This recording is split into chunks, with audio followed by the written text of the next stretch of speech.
मिशा ने अपना अब तीसरा वार भी कर दिया और शबाब को भी घर से निकलवा दिया। अब इस घर में मिशा अकेली रहती है। जवार शाह के साथ शाह ने कहा कि देखो मिशा, जो शबाब ने किया था वह नाकाबिले बर्दाश्त था और वह मैं कभी माफ़ भी नहीं कर सकता था। इसीलिए मैंने उसे तलाक देके घर से निकाल दिया, क्योंकि जो बात तुमने मुझे बताई थी कि तुम जब कमरे के बाहर से गुजर रही थी, मैंने अपने कानों से सुना था कि शबाब कह रही थी कि हुनैन, तुम मेरे बेटे नहीं बल्कि निहाल के बेटे हो, तो मेरे सर पे एक अजाब की तरह लाके रख दिए गए हो, जिसकी वजह से जवार शाह भी मुझसे दूर होता जा रहा है। तुम्हारा खाना पीना उठना बैठना सब कुछ मैं देखती हूँ। मैं तंग आ गई हूँ हुनैन शाह तुमसे, और उसको जोरदार थप्पड़ मार रही थी। यह बात जब तुमने मुझे बताई तो नाकाबिले माफ़ी थी, इसीलिए मैंने गुस्से में आकर उसे तलाक दे दी थी। अब मुझे पछतावा हो रहा है। मेरा दिल करता है कि वह इस घर में वापस आ जाए। जिसके जवाब में मैं कहती है कि आपको आखिर किसकी ज़रूरत है? आपको शहबाब की ज़रूरत है या फिर आपको बीवी की ज़रूरत है? वह कहता है कि देखो, मेरा घर खाली हो गया है। मैं चाहता हूँ मेरी भी कोई बीवी हो जो मेरा ख्याल रखे, मेरे सारे काम करे। मशा कहती है कि हाँ, ये बात तो है, आपका ख्याल रखने वाला कोई नहीं है। काम तो मैं आपके सारे कर देती हूँ। अगर आपको बुरा ना लगे तो आज ही हम निकाह कर लेते हैं, ताकि मैं आपकी बीवी बन जाऊं और आपके सारे काम भी कर दूं। इतने में जवार मुस्कुराने लगता है, कहता है कि हाँ, मैं बस तुम्हारे मुंह से यही बात सुनना चाहता था कि कब तुम मुझे यह कहो और मैं भी तुम्हें बताऊं कि मैं तुमसे कितनी मोहब्बत करता हूँ। मिश कहती है कि वाकई जवाहर शाह मुझसे इतनी मोहब्बत करते थे तो आपने मुझे बताया क्यों नहीं?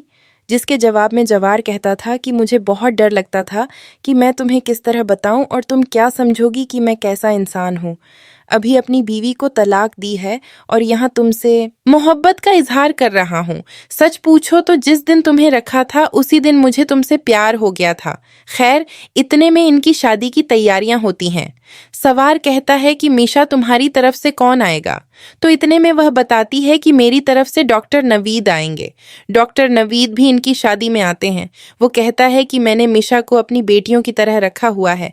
खैर, मुझे बहुत खुशी है आपके निकाह की। जब इन दोनों की शादी हो जाती है तो ये बात शबाब को पता चलती है। शबाब घर आती है, हुनैन शाह से मिलने देखती है कि जवार और मिशा एक साथ घूम फिर रहे होते हैं और मिशा फुल तैयार हुई होती है, जैसे नई नवेली दुल्हन होती है। इतने में वह कहती है कि तुम कहाँ जा रहे हो दोनों, और तुम्हारा क्या रिश्ता है इसके साथ? फिर मिशा बताती है, कहती है कि अब तुम्हारा तो कोई रिश्ता नहीं रहा, लेकिन हाँ, मैं जवार की बीवी बन गई हूँ और इस पूरे घर की मालकन बन गई हूँ। इतने में शबाब कहती है कि मैं यहाँ तो हुनैन से मिलने आई थी, लेकिन यहाँ पे तो सब कुछ ही बदल गया है।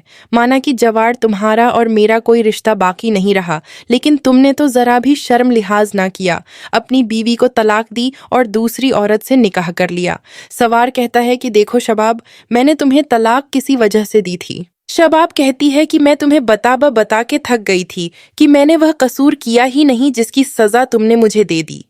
वहां से जवार्ड गुस्से में चला जाता है। मशा कहती है कि निहाल ने भी तो कोई कसूर नहीं किया था जिसकी सजा तुम लोगों ने निहाल को दी थी। इतने में वह समझ जाती है कि यही निहाल, यही डाइन है। वो कहती है कि देखना जवाशा, तुम्हें भी ज्यादा देर नहीं रखेगा। जो बीवी ने उसके साथ इतने साल गुजारे हो, उसको तलाक देने में उसने 2 मिनट नहीं लगाए, तो तुम्हें क्या ही रखेगा। फिर मिशा कहती है कि देखो शबाब बीवी, वह मुझे क्या ही रखेगा, मैं खुद उसको नहीं रखना चाहती। मैंने बस उससे निकाह करना था, अब मैंने कर लिया है। सारी जायदाद अपने नाम करवा ली है, अपने बेटे हुनैन के नाम करवा ली है। अब मैं जवार को भी इसी तरह बेदर्दी से मार दूंगी जिस तरह उसने मुझे मारा था। वो कहती है कि जवाहर ने तो तुम्हें नहीं मारा था। वो कहती है कि उसने कहा था कि हुनैन मुझे दे देगा, लेकिन नहीं दिया। यह मेरे मौत के बराबर ही था। अब जवाहर तो बहुत खुश है, लेकिन अब उसे ये नहीं मालूम कि उसके साथ क्या होने वाला है। अब जवाहर को भी मैं मार दूंगी, उसके बाद इस पूरे घर में राज करूंगी, और डायन बन के मैं आई थी और अपने मकसद में कामयाब हो गई हूँ। इतने में शबाब वहां से चली जाती है।